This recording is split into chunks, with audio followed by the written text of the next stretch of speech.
नमस्कार दोस्तों। सुबह जो वीडियो बनाया था उसमें दिक्कत आ गई थी, वो अपलोड नहीं हो पाया। इसलिए ये उसी का मैंने कुछ स्कैन वगैरह करके दोबारा वीडियो बना रहा हूँ। तो वो वीडियो आपने देख लिया तो ठीक है, वरना आप इसे देख सकते हैं। और अगर आप चैनल पर पहली बार आए हैं तो चैनल को सब्सक्राइब कर ले और बेल आइकन को दबा दें, क्योंकि इसमें अपन बीएसटीसी और फर्स्ट ईयर की यानी इस चैनल पर मैं आपको जो बुक हैं सारी वो अपलोड करने वाला हूँ। तो आपके पास अगर बुक या सीरीज़ नहीं है तो आप इनसे जो है वो अच्छे नोट्स बना सकते हैं। और इसमें मैंने जो हाईलाइट भी कर रखा है, यानी महत्वपूर्ण जो चीज़ें हैं उनको मैंने हाईलाइट कर रखा है इस प्रकार से। तो आपको ये अपने नोट्स बनाने में कोई दिक्कत नहीं होगी। ठीक है, तो इसमें जो मेन चीज़ें वो मैं आपको पढ़ के सुना देता हूँ और बाकी आप जो है वीडियो को पॉज करके अपने आप पढ़ लेना या उनका स्क्रीनशॉट ले लेना। तो बच्चों, बचपन के बारे में हमारे समाज में कई धारणाएं हैं जो उनके प्रति हमारे व्यवहार को प्रभावित करती है। इन धारणाओं के पीछे वास्तविकता क्या है? एक शिक्षक को बचपन की अवधारणाओं को समझने की ज़रूरत क्यों है? बचपन की अवधारणाओं को समझने योग्य बात क्या है? यदि कई प्रश्न हमें सोचने के लिए बाध्य करते हैं। बचपन की अवधारणा को समझने का प्रमुख स्रोत मनोविज्ञान रहा है। इसको प्रभावित करने वाले व अन्य महत्वपूर्ण स्रोत सांस्कृतिक, ऐतिहासिक, सामाजिक, साहित्यिक, नीतिगत पक्ष है। इनके अनुसार इस अवधारणा का विश्लेषण किया जा सकता है। साहित्यिक दृष्टि से इसे समझने के लिए कहानियाँ, आत्मकथाएं, बचपन के अनुभव आदि का विश्लेषण किया जाना भी आवश्यक है। अब इस इकाई के जो प्रमुख उद्देश्य हैं वो क्या है? तो प्रमुख उद्देश्य इसके हैं: स्वयं के बचपन के अनुभव को याद करते हुए उनका विश्लेषण करना। उसके बाद बाल साहित्य में बच्चों की प्रस्तुत छवि पर विमर्श करना। बच्चों के साथ काम करने वाले प्रमुख चिंतकों के अनुभवजन्य विचारों से अवगत होना। स्वानुभव बाल साहित्य तथा प्रमुख चिंतकों के विचारों से के परिप्रेक्ष्य में बचपन के विविध स्वरूपों की समझ विकसित करना। राजस्थान के विभिन्न समुदाय के बच्चों के बचपन के विषय में जानना। तो ये जो है ये तो मैं आपको पढ़ के नहीं सुनाऊंगा, ये आप जो है वो वीडियो को पॉज करके खुद पढ़ लेना। अगले वीडियो में मैं आपको जो सारा पढ़ के सुनाऊंगा, क्योंकि ये वीडियो मैंने एक बार पहले अपलोड कर चुका हूँ। ये उदाहरण है जो आप पढ़ सकते हो।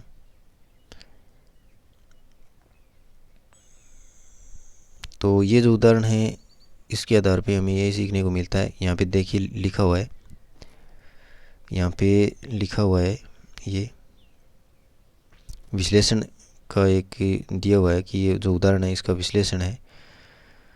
बचपन के अनुभवों को याद कर विश्लेषण करने पर आधारित यह कहानी सरकारी स्कूल के प्रधानाध्यापक की शारीरिक दंड देने की अवधारणा को चित्रित करते हुए ये बताती है कि प्रधानाध्यापक के अनुसार दंड के बिना ज्ञान शास्त्र विरुद्ध है। पिटाई पर सांस की तरह विश्वास कि इसी से स्कूल जिंदा है, प्रार्थना से शुरू होने वाला यह है।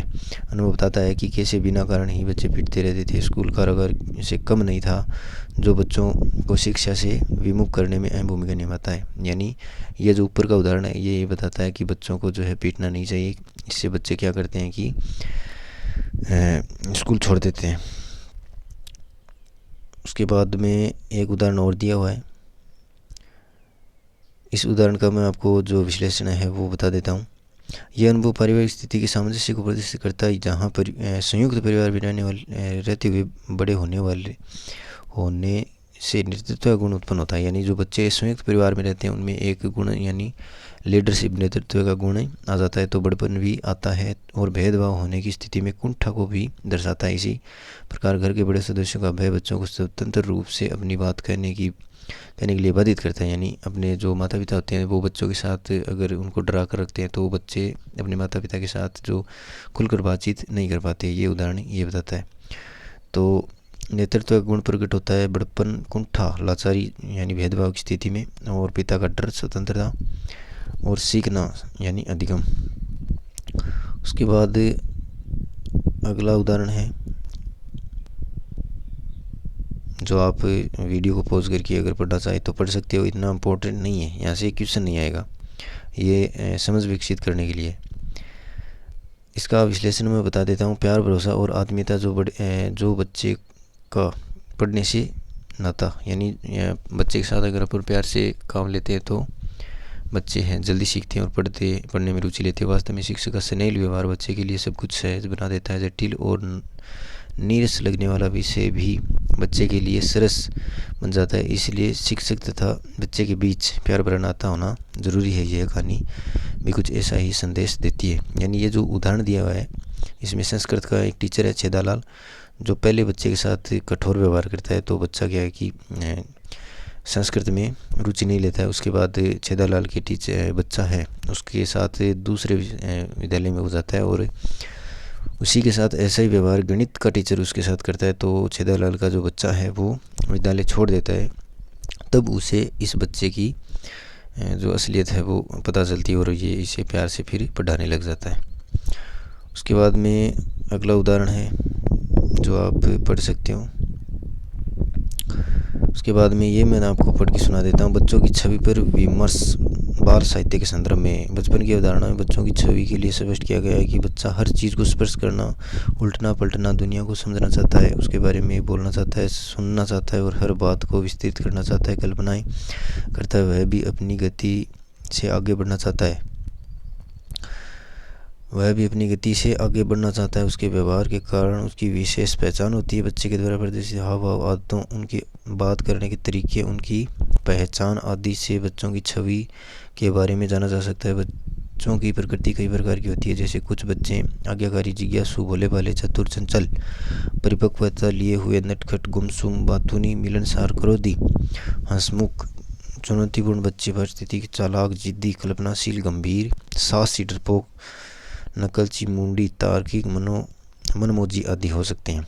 तो ये आपको थोड़ा सा ध्यान रखना है कि बच्चे की जो प्रकृति है या स्वभाव है वो किस प्रकार का होता है, तो ये आपको ध्यान में रखना है।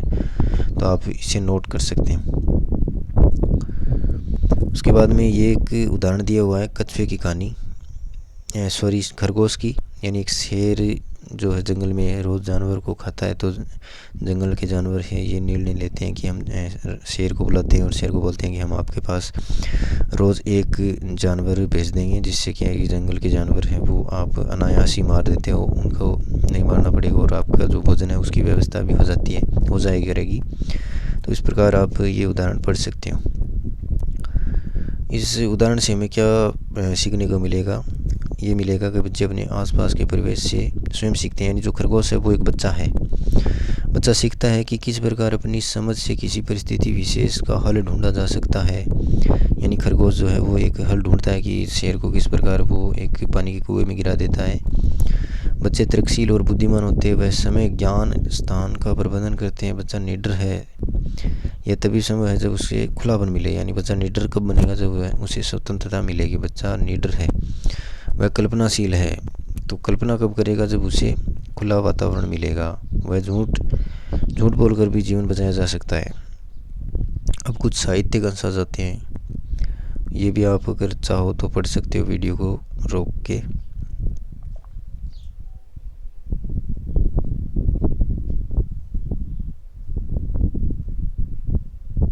ये उदाहरण है।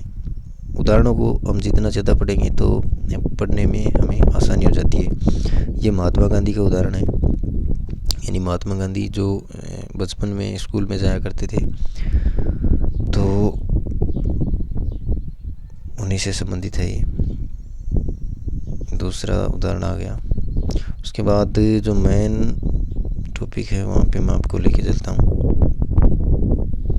ये एपीजे अब्दुल कलाम से संबंधित है। कुछ उदाहरण दिए हुए हैं यहाँ पे। यहाँ पे कुछ पर्सन भी दिए हुए हैं अगर आप उनको नोट करना चाहें तो। उसके बाद में ये टॉपिक आता है बच्चों के साथ काम करने वाले चिंतकों के विचारों से परिचय। ये मोस्ट है जो मैं आपको पढ़ के सुना देता हूँ। बाल मनोविज्ञान, बाल साहित्य, बाल सुलभ क्रियाएं तथा बच्चों के साथ काम करने वाले चिंतकों के बारे में आपने सुना और जाना होगा।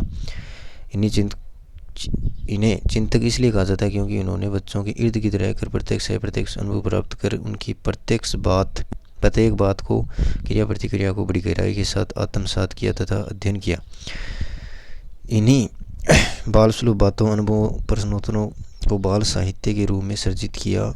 आइए हम कुछ चिंतकों के बारे में उनका परिचय प्राप्त कर उनके बच्चों के साथ काम करने के अनुभवों को जानें।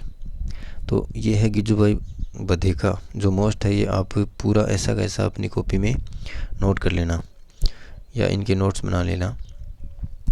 गिजुभाई का जन्म 15 नवंबर 1885 को सौराष्ट्र के चित्ताल ग्राम गुजरात में हुआ। उन्हें मुच्छाली माँ भी कहा जाता है। वे गुजरात राज्य के भावनगर में बड़े हुए। 1907 में पूर्व अफ्रीका तथा बाद में मुंबई चले गए। 1923 में उनके पुत्र जन्म के बाद उनकी रुचि बचपन के विकास एवं शिक्षा की ओर विकसित हुई।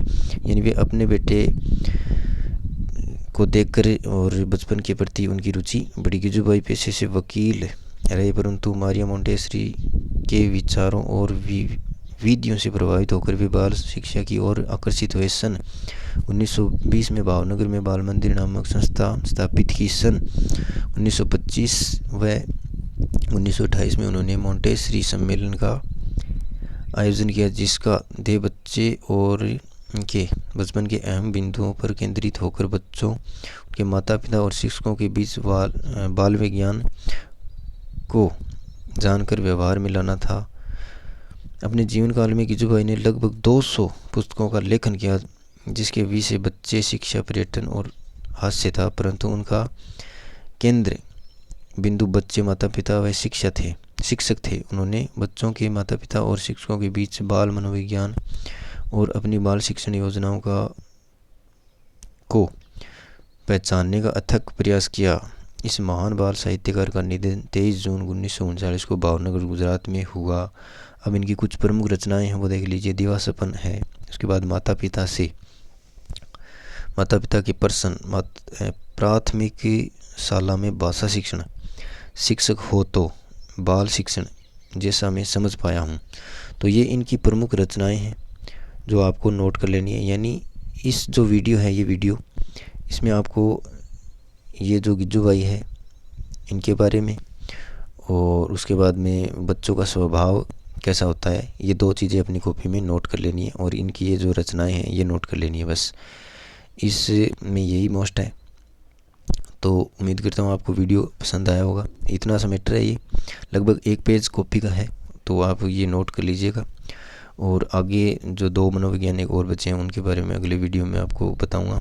तो अब मैं कोशिश करूंगा कि ज़्यादा उदाहरण आपको नए पढ़ाऊं, क्योंकि उदाहरण पढ़ना जो समय का एक तरीके से अपन ये कह सकते हैं कि समय ज़्यादा लगता है और वीडियो बड़ा हो जाता है। ठीक है, तो आप चैनल को सब्सक्राइब करिए अगर आप पढ़ना चाहते हैं तो, और वीडियो को अपने उन दोस्तों के साथ शेयर कीजिए जो भी STC फर्स्ट ईयर में है, क्योंकि एग्ज़ाम लगभग 1-2 महीने बाद अपने एग्ज़ाम है और बुक वगैरह आपके पास नहीं है, तो ये वीडियो आपके लिए बहुत ही कारगर सिद्ध होगा।